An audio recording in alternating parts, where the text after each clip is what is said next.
Θα ξεκινήσουμε με την πιο εύκολη περίπτωση, που είναι η μετακίνηση της άρθρωσης του ώμου.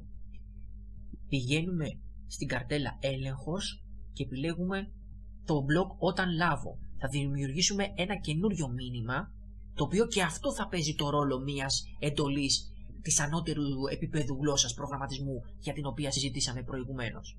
Επιλέγω νέο και γράφω do move και πατάω το εντάξει.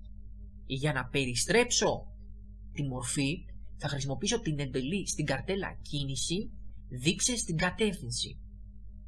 Την ενώνω με τον μπλοκ όταν λάβω do move. Εδώ μας δίνεται η δυνατότητα να επιλέξουμε μία κατεύθυνση, αλλά φυσικά μπορούμε να βάλουμε και οποιαδήποτε. Δεν είναι μόνο οι περιπτώσεις αυτές που βλέπουμε. Αυτό που πρέπει να προσέξετε είναι ότι οι 90 μοίρες είναι δεξιά. Δηλαδή, αν εγώ κάνω κλικ στο 0, τότε αντί να μου δείχνει έτσι, όπως θα έπρεπε να μου δείχνει αφού το θ είναι 0, θα μου δείχνει έτσι, δηλαδή 90 μοίρες. Αλλά δεν μπορούμε να κάνουμε όμως διαφορετικά, γιατί έτσι στο Scratch ορίζονται οι γωνίες της κατεύθυνσης. Εμείς θα πρέπει να το αλλάξουμε αυτό, έτσι ώστε οι 0 μοίρες να αντιστοιχούν στις 90 μοίρες για το θ1 και αντίστοιχα οι 90 μοίρες δεξιά να αντιστοιχούν στην τιμή θ1 0, γιατί έτσι ορίζεται είπαμε η γωνία θ1. Για να το κάνουμε αυτό θα πρέπει να πάμε στους τελεστές, να πάρουμε το μπλοκ της αφαίρεσης, να το εισάγουμε εδώ και μετά να πάμε στην πρώτη τιμή και να γράψουμε 90 και πηγαίνοντας στην καρτέλα των μεταβλητών θα πάρουμε την τιμή θ1 και θα την βάλουμε εδώ. Οπότε όταν η θ είναι 0 θα γίνεται η αφαίρεση 90 μείον 0 και θα μας δίνει τις 90 μοίρες, η οποία 90 μοίρες είπαμε για το Scratch είναι η οριζόντιος. Όταν τώρα η θ1 είναι 90 μοίρες, η αφαίρεση 90 μείον 90 θα μας δώσει 0, η οποία όπως είδαμε στο Scratch είναι η κατακόρυφος πάνω. Οπότε με αυτόν τον τρόπο έχουμε διορθώσει το θέμα αυτό που έχει το Scratch. Αν εκτελέσουμε τον κώδικα εδώ δεν θα γίνει τίποτα. Αλλά άμα δώσουμε μία τιμή στη θ1, τότε η άρθρωση του ώμου θα περιστραφεί κατά τη γωνία που επιθυμούμε. Το θ θα μπορούσαμε να το αλλάξουμε από εδώ, δηλαδή να ορίσουμε το θ απευθείας σε μια τιμή. Ωστόσο είναι προτιμότερο να πάμε στην σκηνή εδώ που εμφανίζεται η τιμή του θ και να κάνουμε δεξί κλικ. Οπότε εδώ θα επιλέξουμε την επιλογή γραμμή κύλησης. Παρατηρήστε ότι εμφανίζεται μία μπάρα. Αυτό θα μας βοηθάει να αλλάζουμε με την μπάρα την τιμή του θ1 χωρίς να χρειάζεται να πηγαίνουμε κάθε φορά στο μπλοκ θ1 και να αλλάζουμε την τιμή.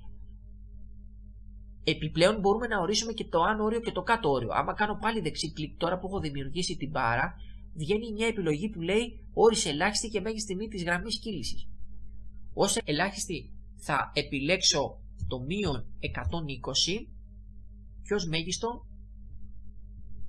το 120. Δηλαδή δίνω τη δυνατότητα στην άρθρωση να περιστρέφεται από μείον 120 μοίρες έως 120. Δεν δίνω πλήρη περιστροφή γιατί δεν έχει και πολύ νόημα. Άλλωστε και τα πραγματικά ρομπότ τύπου Σκάρα πάντα έχουν ένα ελάχιστο και ένα μέγιστο όριο στην γωνία. Με το που θα πατήσω τώρα το εντάξει, εδώ τώρα προσέξτε ότι άμα μετακινώ την πύλια, η γωνία αλλάζει. Φυσικά δεν συμβαίνει τίποτα γιατί δεν εκτελείται ο κώδικας do move. Με κάποιο τρόπο θα πρέπει να εκτελώ τον κώδικα do move. Σε αυτή τη σειρά θα κάνουμε μια σύμβαση.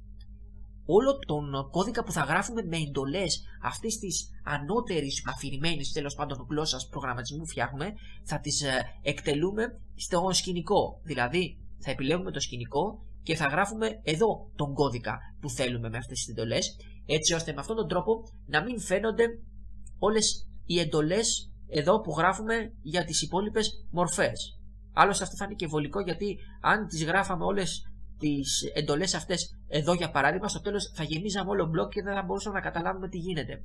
Πηγαίνουμε στην καρτέλα έλεγχος και επιλέγουμε το όταν γίνει κλικ στο πράσινο σημαίακι. Μετά κάνω κλικ στο μπλοκ για πάντα και το ενώνω με αυτό το μήνυμα. Τώρα τι θα κάνω? Θα μεταδίδω συνέχεια το μήνυμα do move όταν γίνεται κλικ πάνω στο πράσινο σημαίακι. Με αυτόν τον τρόπο θα μεταδίδεται συνέχεια το μήνυμα do move, οπότε θα τρέχει συνέχεια ο κώδικας της μορφής 1. Επιλέγω το μπλοκ μετάδοση do move και το βάζω στα για πάντα. Αν κάνω κλικ στο πράσινο σημαίακι, κοιτάξτε τώρα τι έγινε.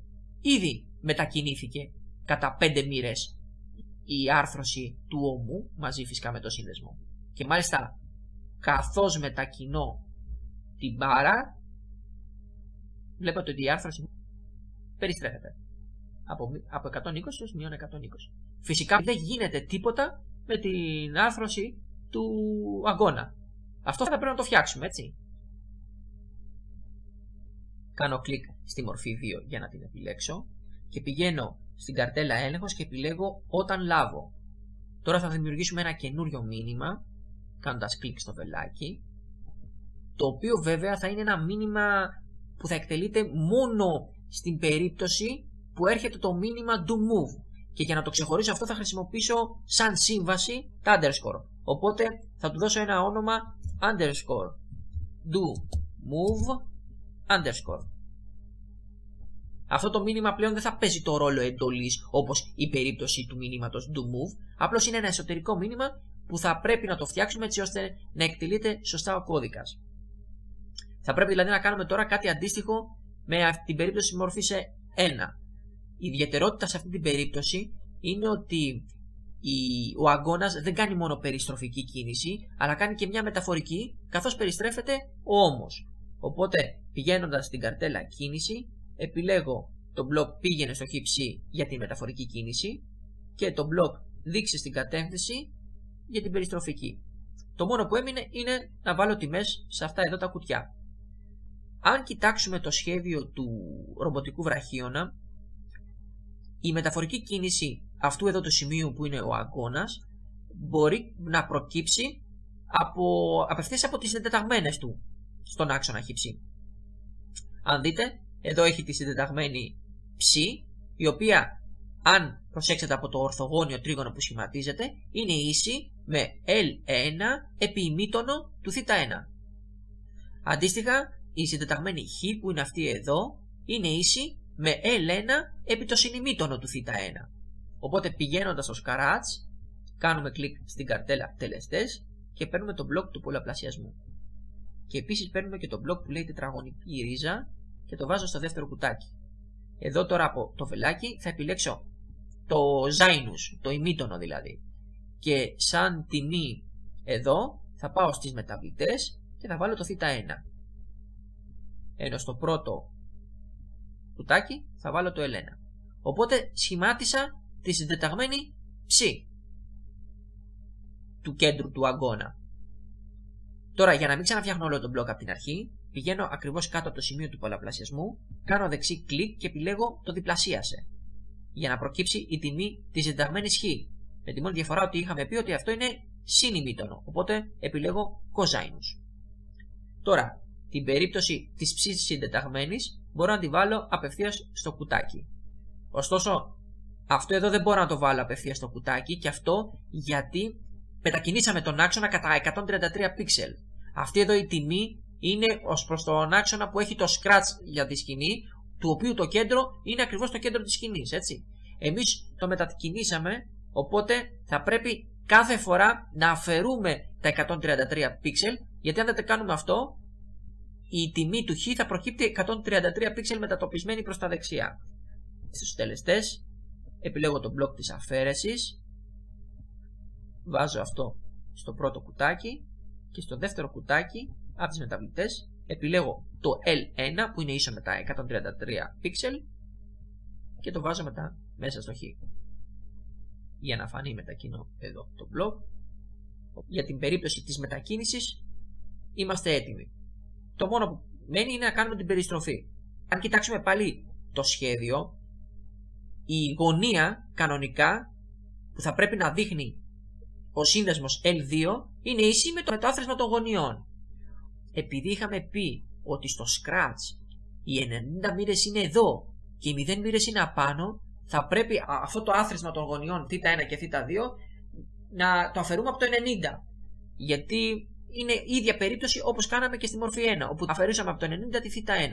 Θα πρέπει να κάνουμε το ίδιο και εδώ, με τη μόνη διαφορά ότι από το 90 θα αφαιρούμε το άθροισμα των δύο γωνιών.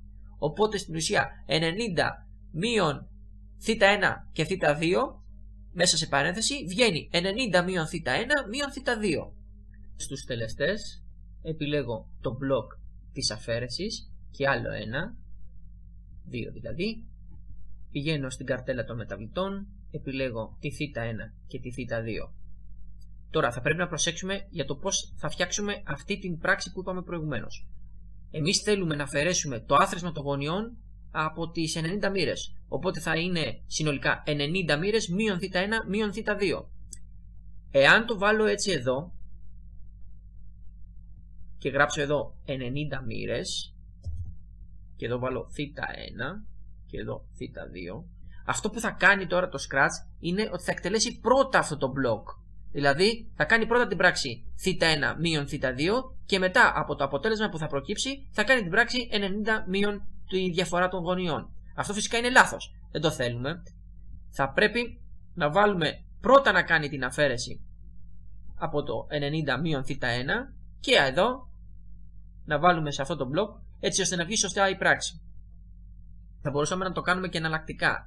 Δηλαδή θα μπορούσαμε να έχουμε επιλέξει το μπλοκ της πρόσθεσης, να βάλουμε εδώ μέσα τις δύο γωνίες ώστε να προκύψει το άθροισμα και από το άθροισμα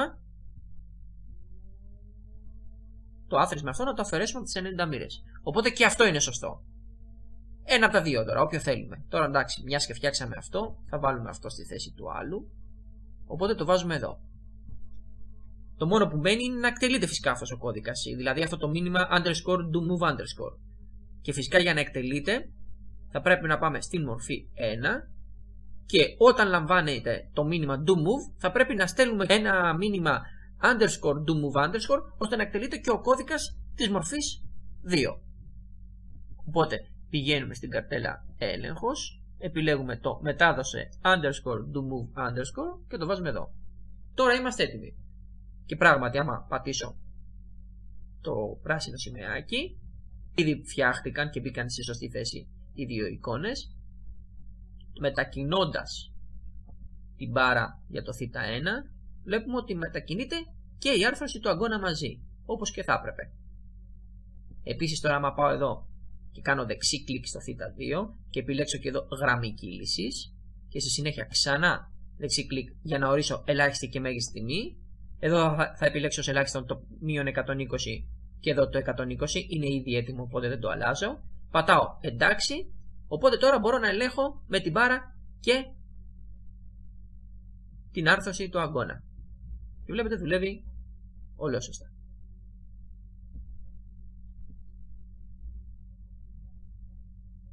Ωραία. Σταματάω τον κώδικα. Εδώ έχουμε την εντολή initialize, το μήνυμα δηλαδή initialize. Άμα το εκτελέσω κάνοντας διπλό κλικ, παρατηρούμε ότι ενώ ήρθαν οι γωνίες στη σωστή τιμή, δηλαδή 0, αρχικοποιήθηκαν, ωστόσο δεν έγινε τίποτα με τις μορφές, δεν έγινε τίποτα με τις εικόνες. Γιατί δεν τρέχω πουθενά την εντολή do move. Άρα θα πρέπει εδώ στο τελευταίο μπλοκ να ενώσω ένα μπλοκ μετάδοσε do move. Φυσικά όχι underscore do move, είπαμε το underscore do move underscore εκτελείται μόνο από την εντολή do move, οπότε δεν χρειάζεται να το εκτελούμε πουθενά αλλού. Επιλέγω εδώ do move και τώρα είμαστε έτοιμοι. Άμα κάνω διπλό κλικ στο initialize, βλέπουμε ότι αρχικοποιήθηκε σωστά ο βραχίωνας μας. Επίσης, άμα πάω και στο σκηνικό, θα μπορούσα εδώ πέρα πριν από το για πάντα να βάλω ένα μετάδοσε initialize, γιατί κάπως έτσι θα προγραμματίζαμε τον βραχίωνα μας με μια γλώσσα ανώτερου επίπεδου, χωρίς να ασχολούμαστε με τις λεπτομέρειες του κώδικα από πίσω. Άμα τρέξω τώρα τον κώδικα πατώντας το πράσινο σημαίακι, μπορώ να αλλάζω τις γωνίες.